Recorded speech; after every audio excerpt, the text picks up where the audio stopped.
and the lees well refined. So you're going to have a proven word. That's why it's talking about wine and lees. Refined wine. A proven word.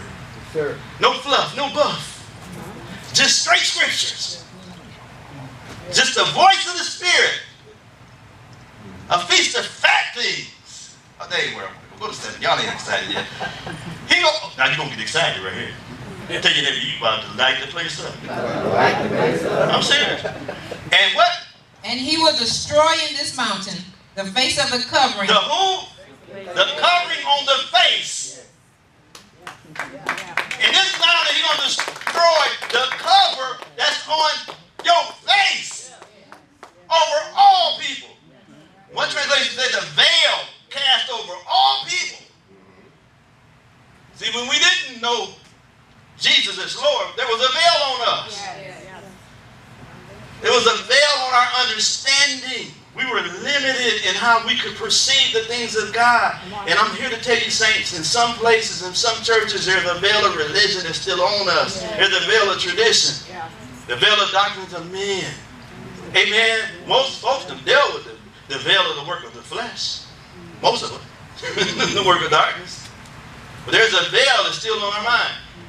But he said, in this mountain, I'm going to destroy it over all people. That's why Jesus said, if I'll be lifted up, I'll draw all men, not just church people, all men unto me.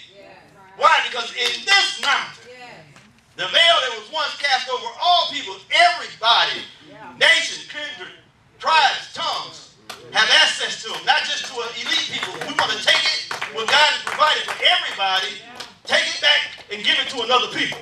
The people that have had it first. Let's get it from everybody and put it back in the hands of somebody. But it wasn't meant for just somebody, meaning the natural Israel. It was meant for everybody. All the nations of the earth are to be blessed. And the veil is done away with. The veil in our hearts, the veil in our minds. There's a veil in your heart, a veil in your mind. And 2 Corinthians 3 says, when we turn to the Lord, the veil is done away. But then it says, in Christ, when we recognize the role of the Holy Spirit, it is taken out of the way. Not only is it destroyed, but it's removed when we turn to the Lord.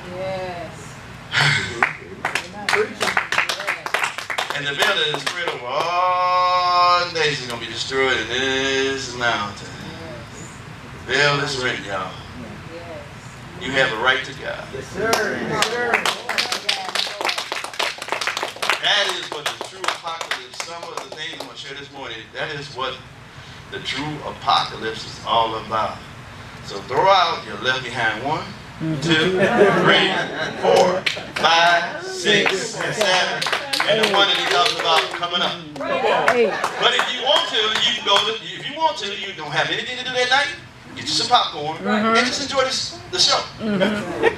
Just don't let it affect you. That's it. Amen? For entertainment purposes. It's going to be squeaky clean. You got to worry about no cussing and none of that. Amen? So it's going to be squeaky clean.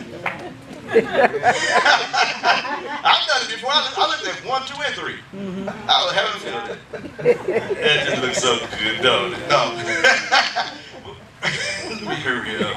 So the veil is going to be done away with. That's what the apocalypse is all about. Yes. There are layers of ignorance in the minds of God's people. That has to be rent. That has to be destroyed. That has to be removed.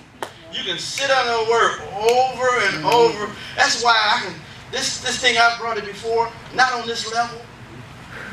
Amen, it's watered down to bring it to where everybody can eat and digest on this level. But I'm here to tell you, it's your opportunity to cast that thing aside. Amen. And you know, I'm thinking right now that Isaiah says something, I think it's 30 and 22. He said, cast aside the minstrel's cloth. And I believe that cloth is that same veil.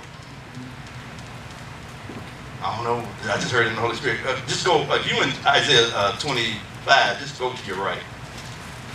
Let's see if I got it. Yeah, there you go. I knew it. Cast And 22, 30 and 20. There you go. You should defile also. Ooh, I didn't think covering was on here. Look, God is good, ain't he? Yes, That God is good. You should defile also the covering of thy graven images of silver and the ornaments of thy molded images of gold. So even in that old Mosaic system, when they rebelled against God, they still created things and fixtures of their own hands. But they still gave deity to it by making it out of silver and gold. Boy, oh boy. Thou shalt cast them away as a mistress cloth. Thou shalt say unto it, get thee hence. Okay, this is good. We already found out that the veil is also akin to marriage. Remember? We've seen it up there, right? It's also akin to marriage. What if the mistress cloth? See, help me out, woman. I'm not a man, so I'm just going to try to play like I know what I'm talking about. So if a woman has a period, she can't get pregnant. Right. Come on, talk back with me. Am I right? If a woman has a period, she cannot receive the seed from the man. Right. It won't find its natural flow of things. Right. It won't connect in the fallopian tube, so it has no host. Yes. Yes. Good. Oh boy, oh boy, oh boy, oh boy. Maybe the menstruous cloth that's clogging us up so we can't get impregnated with purpose. Come on. Come on. So our womb is actually clean. Put it this way. Because y'all look thinking funny. Menstruous cloth to me means that somebody's on their period.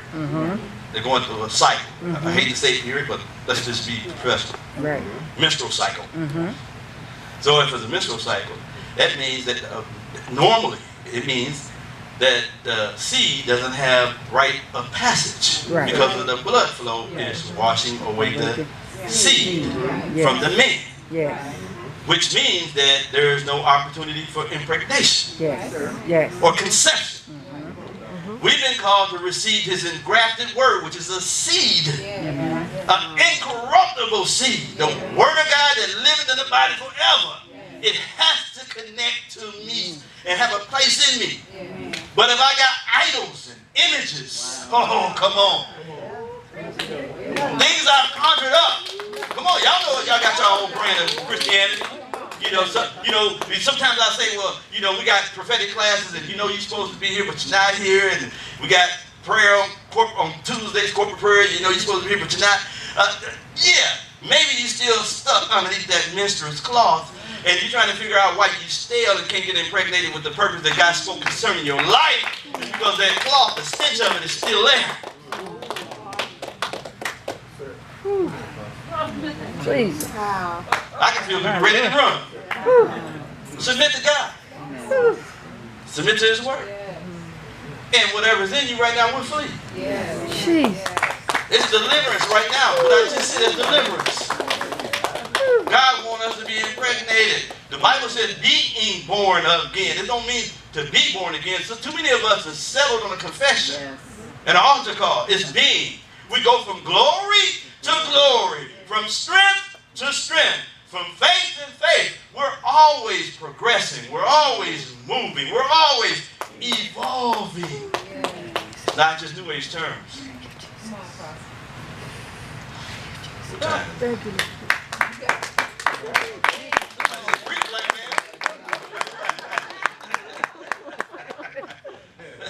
So there's a apocalypse, there's a revelation waiting to be revealed.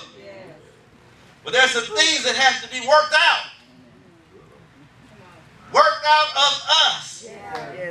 But see, if we're not careful, it's the sufferings of this present time will distract us. I don't know what your suffering is. Some of us are self-imposed. Some of us just wanted to run. But then there's some of us got cornered. And there's a suffering that comes because persecution comes. The Bible says that the godly, those that choose to live godly will suffer persecution. And there's a persecution that comes because of the word's sake in Matthew 13, Mark 4. Amen. There's affliction that comes because of the word, because of what the word, the potential and the hope that's connected to the word that's been sown in us. We understand that. Am I right? Sure. There's something in us that has to be released. It's revelation that's been locked up in scriptures that has been pre-appointed by our Father. Jesus. Man, I thank God every day. I'm going to say this, but, and I know we're streaming, but I thank God every day that I was sensitive enough to let Him take me on His journey. Yes. I thank God that I could have been at any monument, mausoleum, but I was crazy enough. When He said move, I moved. Amen. When He said stop, I stopped. I was crazy enough to look like a complete fool and idiot. Amen. To trust what God wanted to bring me into, even though I didn't know what it was. And